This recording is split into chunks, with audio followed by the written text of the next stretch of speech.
Hey, everybody. It's Mark Nair. Yeah, I need to say who I am. Thank you. And welcome to our first live stream for the campaign. And I want to tell you why we're doing this. First, we're a little late because plugs are hard and getting everything connected is sometimes tricky. You can see I'm holding my microphone right here in front of me. But the idea that we're doing this for the campaign is pretty serious. We don't let people tell their stories enough. And one of the reasons that I want to do this is our entire campaign, the entire district is pretty huge.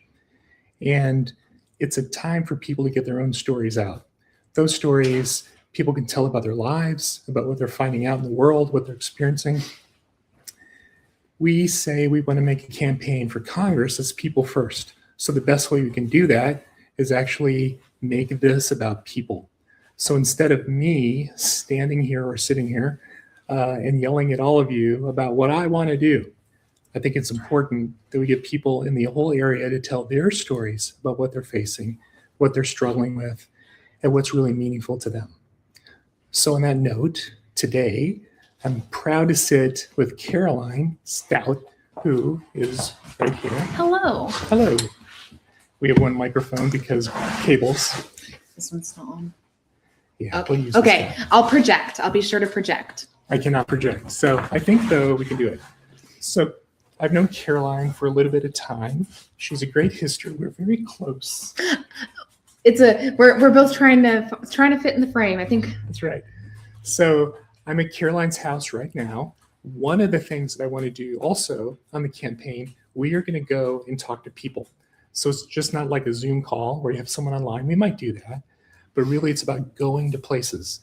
And like I said, we have 40,000 square miles to cover. It's a lot of people with a lot of stories. So tonight I'm at Caroline's house. We have a little fire behind us. A little fire. Can't really see it. So, hey.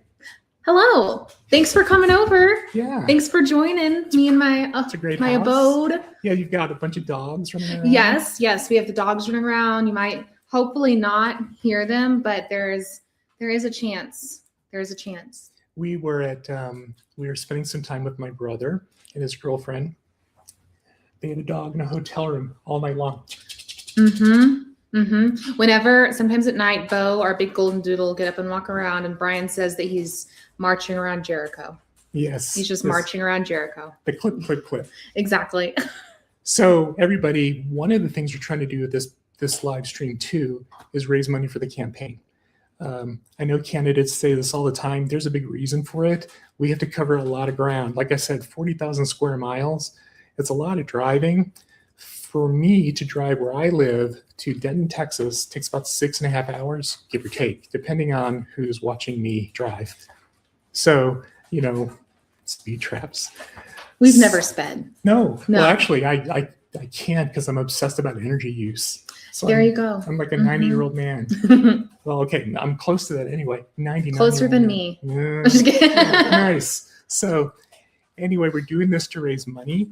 Instead of spending our time doing the normal thing, I want to do it this way.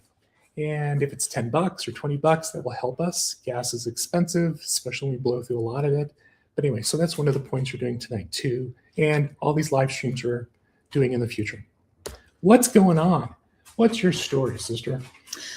Man, well, I'm glad to be here. Glad to be on the left side of the aisle, but I was not always on the left side of things. I'm one of the people who has since come around. I used to be a capital R registered Republican, used to be very involved in conservative and Republican politics. And then in 2016, when Donald Trump started coming to power, I started to kind of take a look around and felt a little like uneasy. I felt like the Republican Party was not really representing the conservative ideals that I'd known for most of my time growing up. So since about 2016, I've been really deconstructing and leaving that conservative and Republican world for more progressive values that line up more with the Democratic Party, which is how I'm here. So would you say 2016 was a pivotal year for you, and the Trump coming to office wasn't reflective of what you'd grown up learning? What do you mean by that? So I grew up in a traditional Baptist evangelical household where there was really a lot of value placed on involvement in conservative politics. I grew up at a megachurch. Say what you will about it, but there definitely was a strong evangelical tie to the Republican Party, especially from starting out there. And so it really was a natural thing for me to step into being involved in Republican politics. So like I block walked for candidates at the age of 4. Like I was like 4 years old. Like I was super involved in politics. Like growing up, we watched Fox News. Like it was just the way things was. So it was just a natural thing. At 4 years old, did you know what you were doing? I knew that I was putting a door hanger on a doorknob. Man, at 4 years old, I was building rocket ships out of cardboard. I distinctly remember this. I don't know if I was quite that advanced, but I could put a door hanger on a doorknob and walk from house to house. Let's say they weren't real rocket ships. Thank you for that clarification. Yeah, because it's hard to go into orbit in cardboard. I guess, yeah. Although You would know better than me. Well, I have seen a SpaceX rocket blow up, so maybe. Might as well be cardboard. Yeah. I don't know. I'm not a scientist. But I was involved in politics growing up. In high school, I got involved with Greg Abbott's campaign for governor and then some other campaigns. And then it was in 2014 that I first met Charlie Kirk. And we know, most of us now know who he is. But a lot of people didn't back then. He was 21 years old. He was on Fox News because he had started Turning Point USA. And I got plugged in with them, got invited to go to DC with them when I was a senior in high school. So it was a pretty instant level of involvement and an instant level of community, which I think is the key there, that I was a young person trying to figure out who I was. And so I just stepped into this role of playing Republican and playing political activist because this group handed me a sense of belonging in exchange for touting and accepting their political beliefs. You know, it's hard to fight culture. I've come to the conclusion since our kids have grown that, you try to raise your kids the best way, but then they get into the culture and they find their sense of belonging into that. Mm-hmm. And I think your story is a good example of you find yourself into a clique of people, mm-hmm. True believers. Absolutely. So, and I don't dispute that. I think people really need passion in their lives and know what they want to do. And I think Turning Point did that for a lot of young people. It was a very different organization too, back in 2014, 2015, because this was pre-Trump. This was the pre-Trump conservative movement that, like you said, true believers in small government, true believers in limited government. And that was something that I found easy to kind of get behind because I didn't really understand the nuance of what a lot of those policies actually mean and actually implicate within the real world. But they believed in limited government and fiscal responsibility. That's it. And so now we know Turning Point as being super involved in social issues, super involved in like the culture wars, and pushing a lot of Christian nationalist ideals, white nationalism. But back then, even Charlie was a never Trumper back in the rise of Trump. So it was a very, very different organization. And I don't say that to absolve myself of involvement, but I say that to point out just how much the right has drastically changed in the last 10 years. Yeah, I think this is a phenomenon that is so compelling in our national story, mm-hmm. because the idea of what a limited government is and what a state has and what the federalism is in general we've worked it. And we could take a look at Minneapolis as a good example of this. But real quick, let me tell maybe our one person viewing, two. It's our first stream, so maybe we have three. If you want to add a comment or ask a question, please feel free. And then it'll pop up on the screen. If it's something not like how much cardboard does it take to go to outer space, not that, but something that is pretty good and will pop up for us so we could try to answer it the best we can. I'm sure that Caroline has a lot of things that she would like to answer for you. Yes, absolutely. I was just going to say, if you bring me my phone, I can share this on my socials as well, this link, so that we can get some of my crew in here too. So Minneapolis to me is a really good example of where the right has gone kind of nuts on many, many things. But let's talk philosophically about states' rights. And for the longest time, we had a lot of people say states' rights, the Constitution, everything, we can talk at length about this, but the idea that the states have autonomy, and this is enumerated, well, it is an enumerated power of the federal government. The Constitution gives a list of powers, but the powers to the states are basically the states you run your show. Right. The only powers that the feds have are enumerated in the Constitution. Right. Okay, so that's our baseline. I don't understand why so many people on the right are not up just so angry about what's happening in Minneapolis, because we have taken an army, basically, which is ICE, invaded a place in the United States for a political purpose, because really, come on, we've murdered American citizens with some masked thugs and goons just walking around doing whatever they want, beating up people. And the people on the right should be saying, this is exactly contrary to what I've always said about states' rights. You would think so. Like, I remember back, and I compare the current state of things to my involvement in that 2016 era, just because that's what I'm familiar with.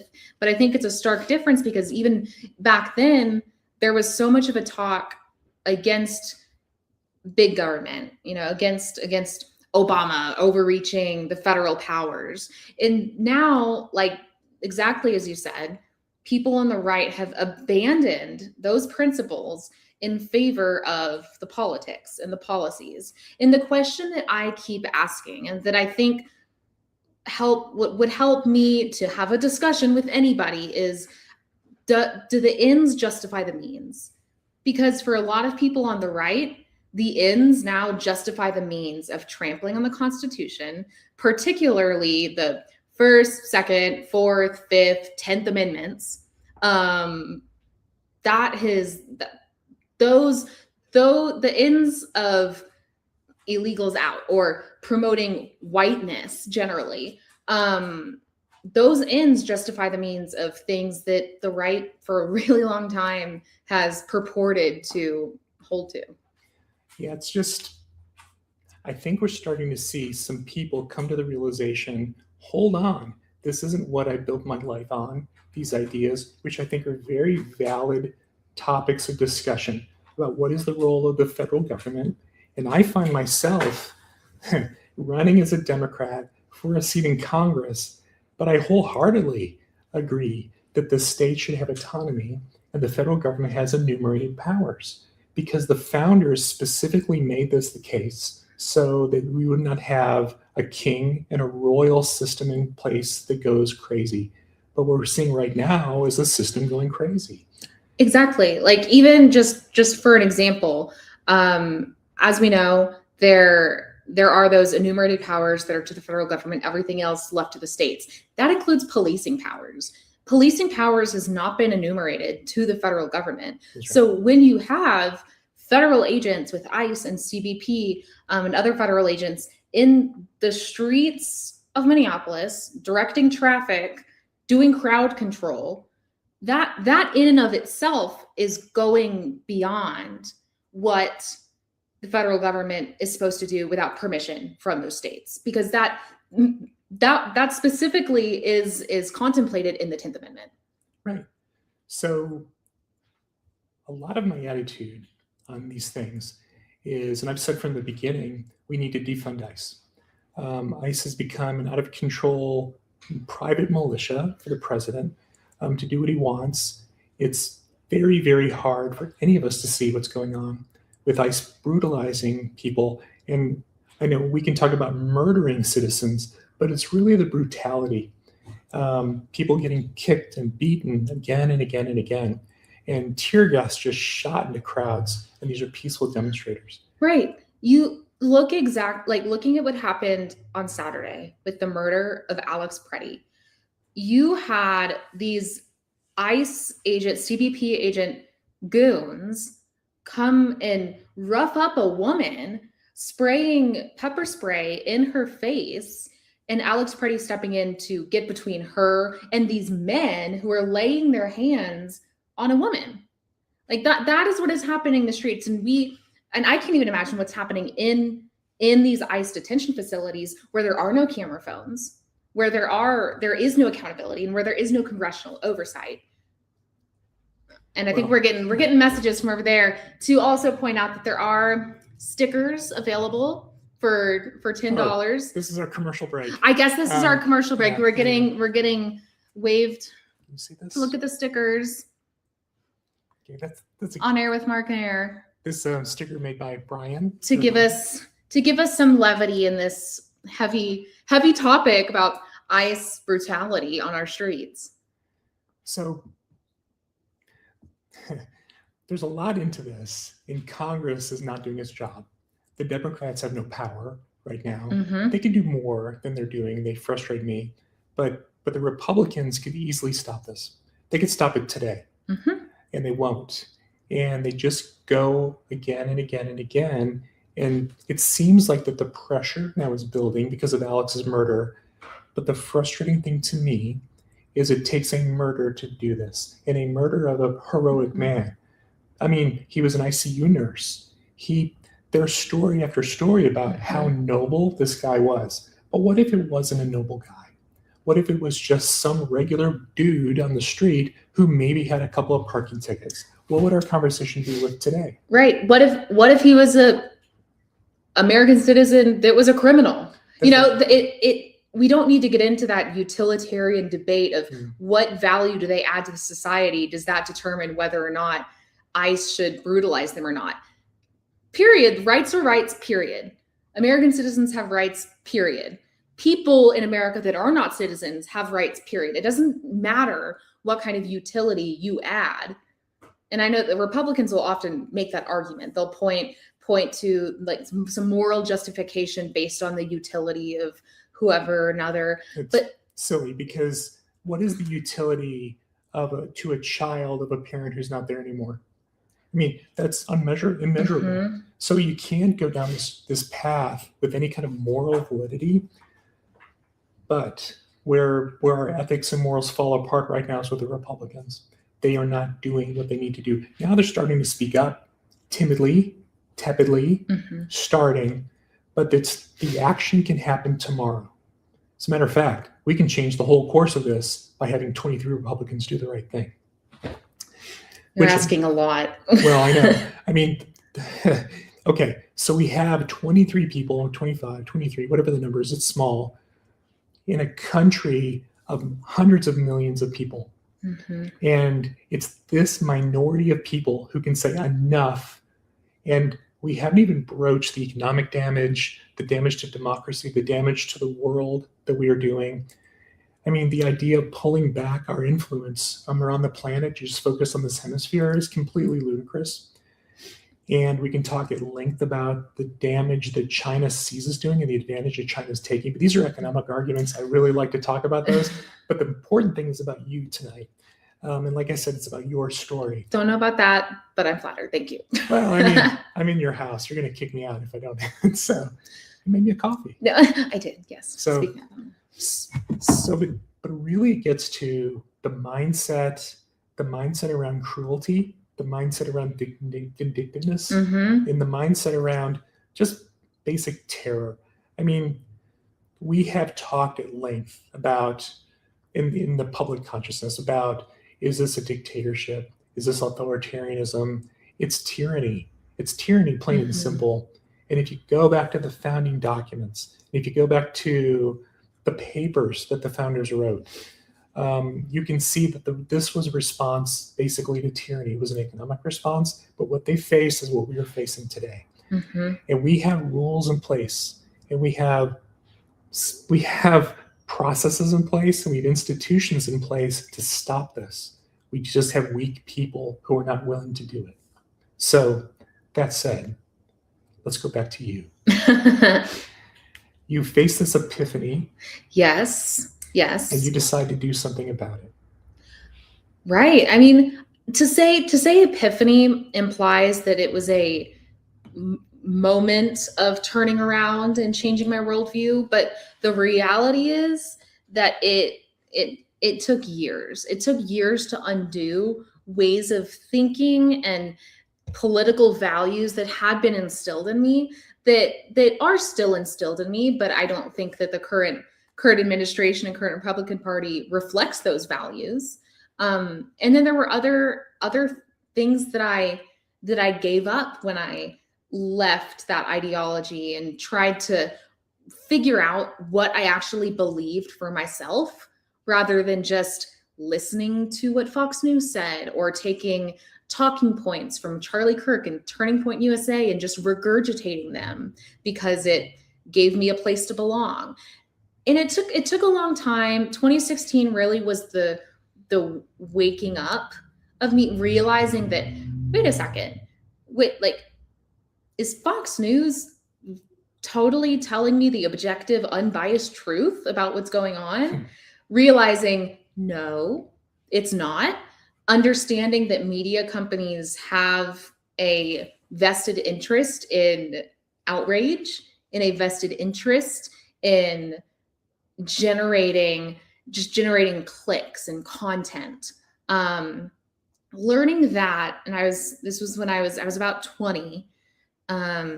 It was real. That was when I left, when I started to kind of look into other ideas. And there was also one other moment that this was an epiphany. An epiphany I had. I was driving in College Station, went to A&M, whoop.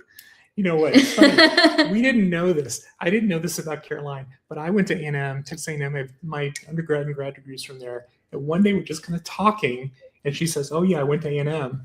And usually people go to A&M. It's like an aura, a change in the force. You know, someone went to A&M. Mm-hmm. There's something different. I didn't pick it up. I was a bad Aggie. I was a 2%er. I was not. I sat down at the football games that I went to. What? Often left early. Yeah, I wasn't. Can't sit, man. I know, exactly. Yeah, public humiliation.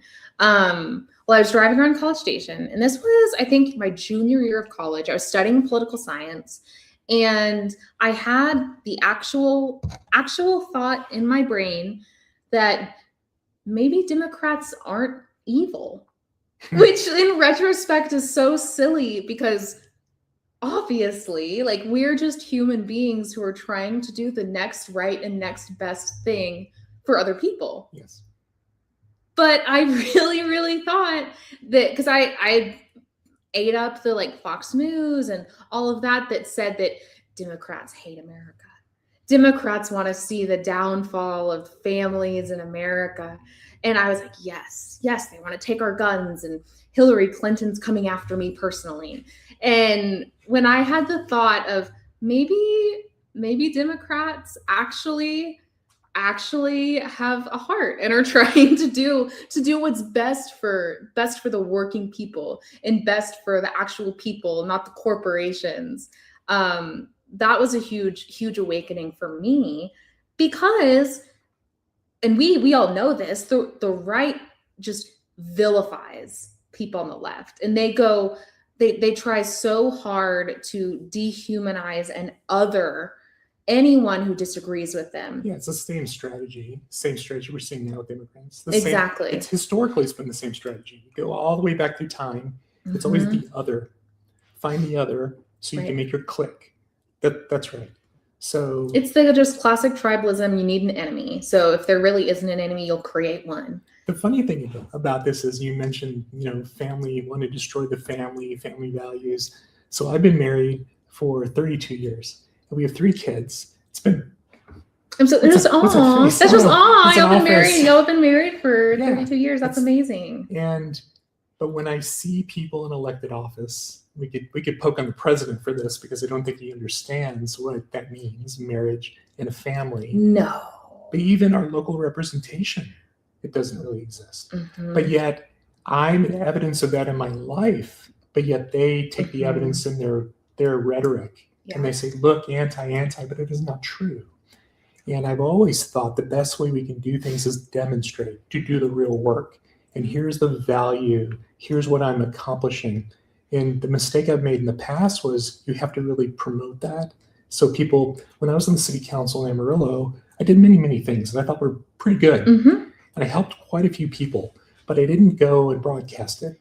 I just tried to help. Sure. People don't know because they're too busy. So when they watch Fox News or something, the propaganda that comes in, they're not willing intentionally to embrace it, but they just do Mhm. because They're conditioned. they're to. busy. Yes. Yeah. And they don't have time to read The Economist and understand that the various systems that are in place. They just don't Sure. have the time. And unfortunately, the people that do have the time take advantage of them. Absolutely. So, well, one part of your story I found really interesting was you lived in a house in Washington, D.C. Okay, so I interned with Turning Point USA. This is the summer of 2016. So we are leading up to the election to end all, no, not to end all elections. We're not going to say that. The election that we'll never forget when Donald Trump was elected for the very first time. And so I was working at Turning Point at their headquarters, which at the time was outside of Chicago. And so I lived in a house with a bunch of Turning Point people. Like it was, we called it like the real world. It was called the Liberty House. In retrospect, like that's so goofy. Like that's so goofy, but called it the Liberty House. I just have these visions of what this place is, but anyway.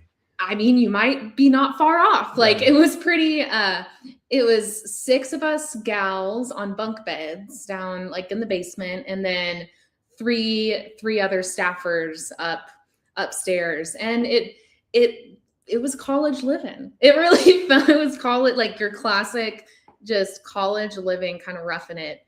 And it was really interesting because during that summer, the entire political ecosystem and media sphere in the right wing changed so much because this was Trump time. This was Trump's rise to power. He got the nomination. This was when Brexit was happening simultaneously. And I was literally at the Turning Point headquarters offices when the news about Harambe broke.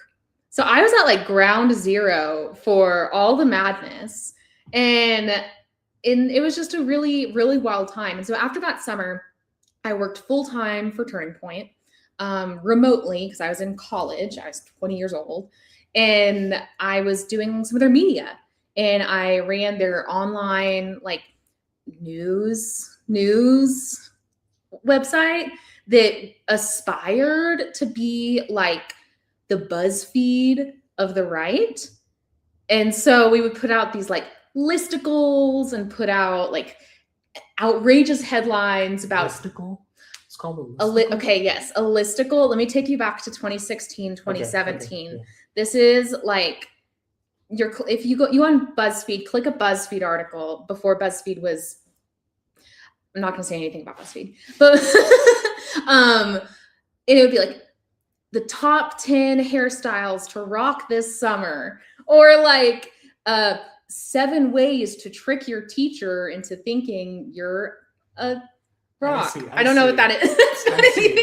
I think this was when I was still building cardboard spaceships. So it probably wasn't that probably is much more productive than anything that I was doing. But a lot of the content that we put out were trying to put out pop culture content because we're trying to create that pipeline of pop culture to political buy-in. That was the design. And this was a very primitive model of it. Now you have these right-wing influencers that are that pipeline. Yeah. So this was the 10 years ago precursor to that Turning Point has since developed into a major media machine. But then we were working out of just a little office building, and then we had another little studio type stuff, and we put out videos, put out this content, and then also we would put out these articles that were like liberal Democrat professor bans Christian new stuff from the classroom or things like that, or like liberal academia strikes again, like those kind of headlines that grandmas will share that are like, I can't believe that Texas A&M is this bastion of liberal values. And it's like, really? But now we see the effect of that. Exactly. And that has been 10 years in the making. Yeah. 10 years in the making. And I worked there when they made the professor watch list, when they started that, which is a very insidious and frightening project of Turning Point, where they have this professor watch list where super liberal professors could be put on this list of people that were anti-American values and stuff, like basic McCarthyism. Like, what are we doing? Like, that's so crazy in retrospect. And so I'm sure you've heard, and I don't know if other people have heard, but at our alma mater, a professor was banned from teaching Plato. So this is crazy. Plato, of course, we know he invented the squishy dough that people use. Of course, yes. I've made them into hamburgers. That's just not even a real joke. No, well, as soon as you said Plato, in my head, I knew that you meant the philosopher, but in my heart, I wanted you to mean the child's toy. The problem, child's toy. No, adult, The problem with live streams is the live stream of thought. That's right. Yes, it's a stream of consciousness. So turn the mic more toward Mark. You don't. Okay. Caroline doesn't need the volume, but I do. Yeah, I can yell. There's a reason I need the volume. By the way, I had some surgery, some stuff. We can get into it later if people are curious. But tonight it's about you still. So No. I'm interested in that house because I had this whole Stepford Wives kind of thing going on in my head where you all lined up in the early morning and clipped the hedges, all in a row. And like that, just has this vision. Say the Pledge of Allegiance. Yes, that's right. Which is nothing wrong with that. So, okay, but later what happened, you posted a thing on TikTok. Yes. So fast forward, I go, I'm a teacher for a couple years. COVID happens. I go to law school, finish law school, move here to Amarillo, start practicing law. And then the second Trump administration starts. And I had done a lot of my unlearning from the right, but I still felt almost like I was haunted by the role that I played in Turning Point. Not that I was a key player by any means. I was not one of the inner circle people. I was a little groundling. So, but I still played a part, I still contributed to that rise of right-wing hysteria. And that never sat well with me, even as I started to get more involved in progressive values and working with Democratic candidates. So I decided to make a TikTok, and I never I think I had posted a TikTok maybe once or twice before, but they were stupid and I deleted them because I was embarrassed. But I decided to post my first TikTok where I talked about, hey, I used to work for Turning Point USA and I've undone that. And I've learned from my red regret, and I have stepped into being involved on the right side of history. So you know what? I think we have a clip. We do. Yeah, okay. So let's see. Let's watch me in another room of my house. Hi, I'm Caroline, and I used to work for Charlie Kirk and Turning Point USA. I grew up in rural conservative bubble in the suburbs of Houston. My family was conservative, so I just grew up surrounded by conservative politics. And as a privileged white woman in the conservative bubble, I was never forced to confront politics and really think for myself about what I believed in. So when I was 17 and I met Charlie Kirk and he talked about limited government and fiscal responsibility, it just made sense for me. And so from there, I ended up working for Turning Point full time for part of it during the first Trump election. And a lot of what I did was writing articles specifically designed to scare people and garner traffic and really just ratchet up the intensity of the political moment. And at the time, I thought that I was saving America. I really thought that this was the end-all be-all, and that if we did not fight for these conservative values, America was going to fall apart, and Hillary Clinton was going to ruin the world, and the deep state, I wasn't even a term at the time, but basically like the liberal, like media, liberal elite is going to take over the world, and I genuinely believed that. That's kind of incredible. I think it's very brave to do that. Thank you. I think you had something like 5 billion people watch that. That would be cool if 5 billion people did watch. So I initially posted on TikTok and it really popped off right away, which was really, really encouraging because it clearly resonated with people. But I had also never been like on a platform like that before. And so at this point, on TikTok, it's at like 4.5 million views, same on Instagram. And the message from most of the people who have commented and shared it is the same, that number one, there are people who are changing their mind. Like after I posted this video, I had numerous ex-Turning Point staffers reach out to me and say that they since have become progressive and left the right. I had a lot of people message me that were formerly Republican that now have left the Republican Party, aren't quite ready to be like, hey, I'm a Democrat, but they've denounced Trumpism. And so that was really, really encouraging. And so the video initially took off, that was July. And then in September, when Charlie Kirk was assassinated, it took off again. And it was really interesting because Charlie Kirk he'd been such a controversial figure, but in the wake of his death, I think there was a lot more discourse about the harmful rhetoric that came from the organization. But my issue on this is we could look at Jimmy Kimmel or other people that were temporarily punished, permanently punished for saying something about Charlie Kirk.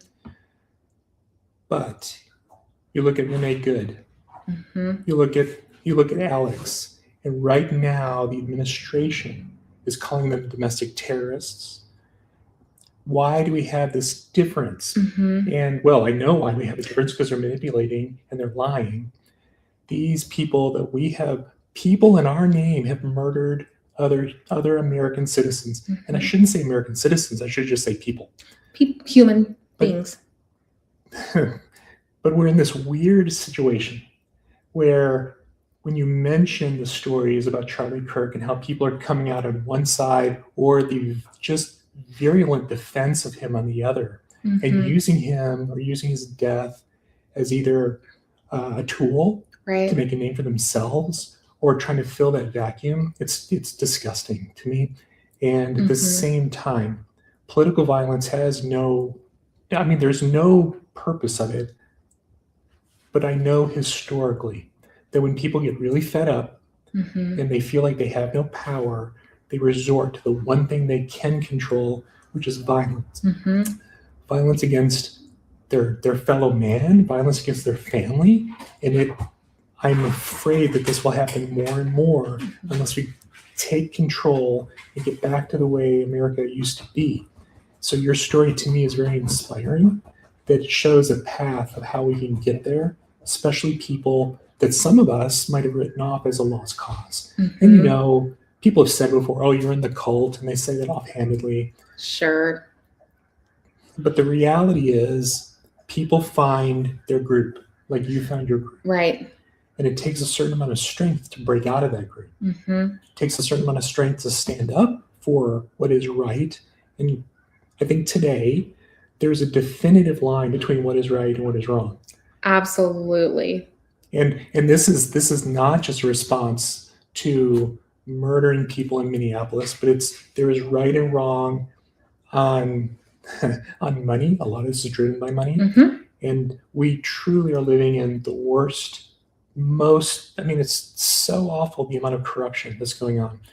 And we could talk about crypto. We could talk about AI. We could talk about all that stuff later. Tonight, we could spend hours on a live stream dissecting the corruption. I would love to. I like to talk about economics. I like to talk about lost opportunity and how we are stealing away the future from people who are younger. And they're looking into the future saying, I don't know what I'm going to do. I'd love to talk about those things. And maybe the course of these live streams, we'll get to that. Mm-hmm. But tonight, really, the compelling story to me is your break from where you were and who you are now. Mm-hmm. And look at who you are now. You're great. And you're doing really well. Well, you're a lawyer, you know. I'm not going to speak for all lawyers and say I wouldn't call all lawyers great. I think, I went to law school for a little bit. Then I had my own epiphany. Fair. I was going to say, I'm sorry. That ended in grad school. Then I had my own epiphany after that. So it's just a series of epiphanies. But maybe that's what life is. I think so. I think it is. We're on this great adventure. And the best we can do, and it's taken me a while to figure this out and say it honestly and not just like rhetorically. But really, I think the best we can do is do stuff for other people. Yes. And you stick by your family, you stick by your friends, and do the best you can. That's all we can do. And it looks like we have a question. Oh. So what's the move with ICE? Reform, abolish? I'm going to pass that to you, Mr. Candidate. I'll take it. Just as an aside, Brian, who is helping us with the production tonight, was giving us hand signals off screen, and it looked like he was landing a plane.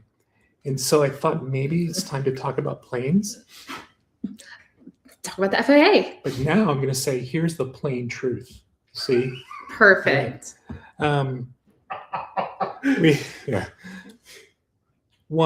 We defund it. So I've been saying defund for a while. What that means is basically abolish it. We need border control. We need customs control. We need those things. We do. We absolutely do. We live in Texas. I have been down by the border. I've talked with people. They're not in this district. It doesn't matter. They're still people. And they deal with pretty bad people coming across the border. They go through their backyard. It's not good. It doesn't happen all the time.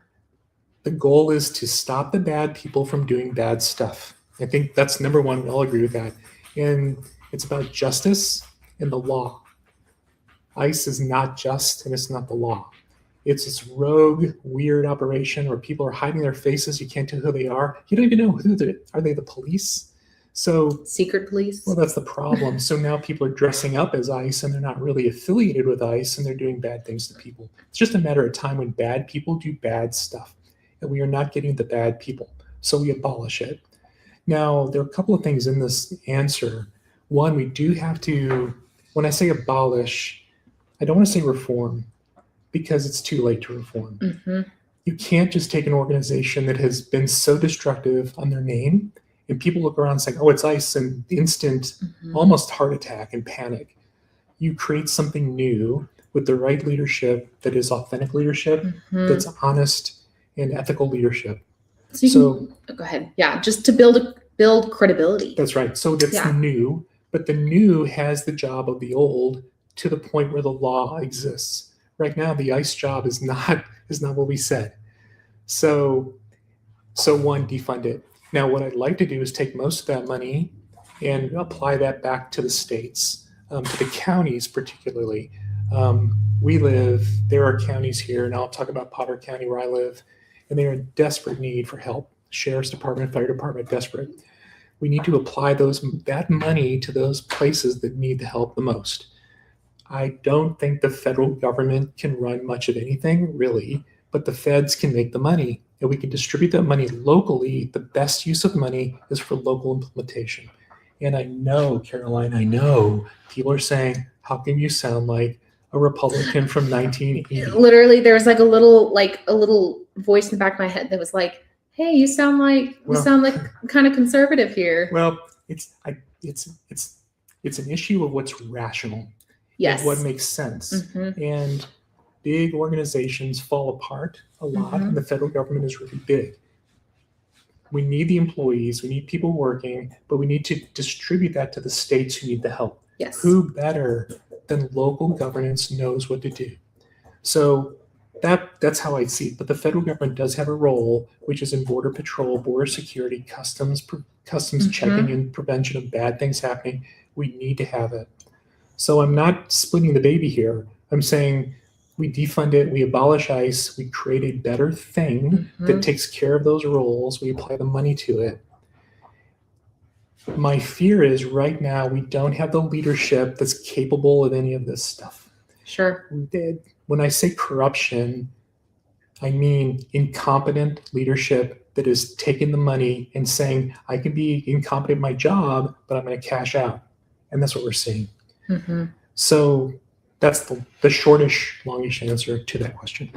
Yeah, just sound like there's just such a need for accountability. And with those reforms, there needs to be that clear mandate for how things go from here and how people are held I accountable. absolutely cannot stand it that we don't hold people accountable. I should be held accountable to my job. And so voters, people live in the district, and the Texas 13th will hold me accountable. As a matter of fact, one of the ways to do that accountability is this kind of thing right here. So we don't stop because this is a campaign. We keep doing it. The best way to get the message out to people and to answer questions is to do this very thing so people can see me, see us, see who we're talking to, and say, I have a question. Why are you such a bonehead? Okay, I don't know. That's a long answer. But we can answer those questions. I can answer those questions authentically, legitimately, and honestly the best I can. But we have to use tools like this to do it. And right now we have representation that hides, disappears. Congress is out of session for 100 days. We had no town halls. We had nothing. This is beside the point. We can talk about this much more later. Back to you. This is why we're here. I say this is about stories of people. No, you're the candidate, not me. Yeah, I'm just one of your future constituents. But I get I get angry that we are not fulfilling the promise that the founders set up for us to fulfill. And this is a promise from generation to generation, and they're just falling apart. And we really need to build for you, for your husband, for your future family. Mm-hmm. And that's my job. So how are you feeling these days after you've made your big change? You're now doing lawyer stuff. Mm-hmm. You're filing briefs and saying I object and all that stuff we see on TV. Yes. Well, it can be discouraging when you look out in the world, but something that I like to talk about, especially when I'm talking to people that have changed their viewpoints and whatnot, is living with integrity. And if your political views do not align with your empathy and do not align with your faith and your spiritual views, if that doesn't line up, you're not a fully integrated person. And so what I've set out to do by speaking out is to help people who do feel that cognitive dissonance of how can I'm a Christian, I go to church, but I see these videos of Trump's administration brutalizing people, and that's not what the Bible says. And I can say, well, are you living fully integrated? Do you have a fully integrated belief system that is consistent across the board? And so that's one of the joys that I have now, is getting to live out my beliefs in a way that doesn't contradict my politics or my faith. It all fits together well. And that's a freedom that I think that more people right now are looking for. That is such a great answer. Mhm. We're going to stop there. All I have on that is to say, well, I'll make a joke. Locutus of Borg was almost integrated in Star Trek, but then Captain Picard came back. I'm gonna nod like I know what that means. I need some Star Trek love. I need it. So, Caroline, thank you for sitting down with me today. I want to thank, really, I think your Thank story you. is it's amazing. It's inspiring. I hope a lot of people can take away from that. Just maybe change their worldview, or at the very least question some things. We talk a long time in education, and I've taught some classes at college level, economics being some of them, so that's why I get a little nerdy about it. But we talk about lack of critical thinking. Yeah. And I teach a technology class to some young kids every morning right now, because the ripples we make are important in lives. We don't know what they'll be, but it's important we try to make those ripples. And I see them really trying hard to think critically, but I see them sometimes they slip, and it's easy to slip and just give up. AI is going to be a big factor in this. But like I said, a conversation for another time. But anyway, I find your story inspiring. Thank you. I'm glad that you sat down and our very first live stream. It's an honor. Well, It's such an honor. And thank you for what you're doing. It's not easy to put yourself out there, especially in our community that does seem much more red than it really is. Yeah, so thank you. I think you're right about that. I don't think it's as red as people say. I think we have a great community that people just don't show. We'll see. My job is to convince those people to give me a listen and see if they like it. It's a difficult proposition because it's so big. So, we're raising money too. I forget. Yes, yeah. For every $10 donation on Act Blue, you can get one of these nice stickers that's right down there. It says "On Air with Mark Nair." Yay. It's really fun because it rhymes and there's a little microphone. So if you get those, it's a $10 for every $10 donation to the campaign, because we gotta get Mark all around this district. We live in a big district. Yeah, it's huge. So just on that note, Saturday I will be in Wichita. This is, I think, how podcasts end. Saturday at the Comedy Store, I'll be in Wichita. No, Saturday I'll be in Wichita Falls at Pancake. It's a big pancake festival. Day of Action. Day of Action. Yes, on Saturday as well. There's So also a Day of Action, right? Both in Amarillo, Wichita Falls, and Denton, right? And then so Saturday's that. Saturday night back in Amarillo. I have to give a little talk Saturday night. And then Sunday, I'll be in Denton at a Denton Film Festival. It's very exciting. how artsy of you. I love it. I love it because they have a film about the community, and part of the community that they're very proud of. People just don't really know the story. I love it. That's beautiful. And Denton particularly, I'm starting to see that we are such a diverse area, right? But we're not. Because people still share the same values, and they still share the same hope for the future. They just have different attitudes on day-to-day what to do. And in Amarillo, we see the world in this kind of island that we're in. And then Wichita Falls is such a cool place. And then Denton is really kind of hip, and they're trying to retain It's this really culture. cool. Yeah. Each city in the Panhandle, and then that's not even getting into all the cool small towns, but each city has its own like a little hip vibe and its own character. It's really cool. And that's from someone who, like, I grew up in Houston, so I never foresaw myself living in the Panhandle of Texas, but it's home. Like it's really become home. That's right. I mean, we got a lot of snow. Well, a little bit of snow. A lot for me. Days, yeah. Yeah. And tomorrow I'll be going with Brian to Canadian, Texas. We're doing a little tour, talking to some people, going to a coffee shop. Canadian. It's my kind of day. It's a great day. As a matter of fact, I ridden my bike to Canadian, my bicycle. That was a brutal bike ride because it gets very hilly. Believe it or not, the Texas Panhandle is very hilly. It's very beautiful. But after you're riding 90 miles, you hit 100, you don't want to deal with hills anymore. So, but it's a cool place. So we'll have a great day there. That's amazing. And I did want to add that for anyone that's interested in block walking with us on Saturday, meet us at 10 a.m. at the Democratic headquarters here in Amarillo. And that is where we'll meet, get going, have some coffee, probably bundle up. It might be kind of chilly, and then hit the block, walk the block. Walk the block. Walk the block for Mark. I mean, it's more than one walk. Yes, absolutely. We'll walk. A couple walks. Yeah, exactly. Yeah. So join us Saturday, 10 a.m. for a day of action, unless you're in Wichita Falls, where you'll get to have some pancakes with Mark. Caroline, thank you for tonight. Thank you. Thank you so much. Thank you, This has been a everybody, pleasure. For dialing in. Do they dial in? Well, I'm tuning in. Nope, they don't dial. Thank you for this radio show. So, all right. I think we're going to stop there. Thank you, guys. Thank you, everybody. Thank you. Oh, fuzz.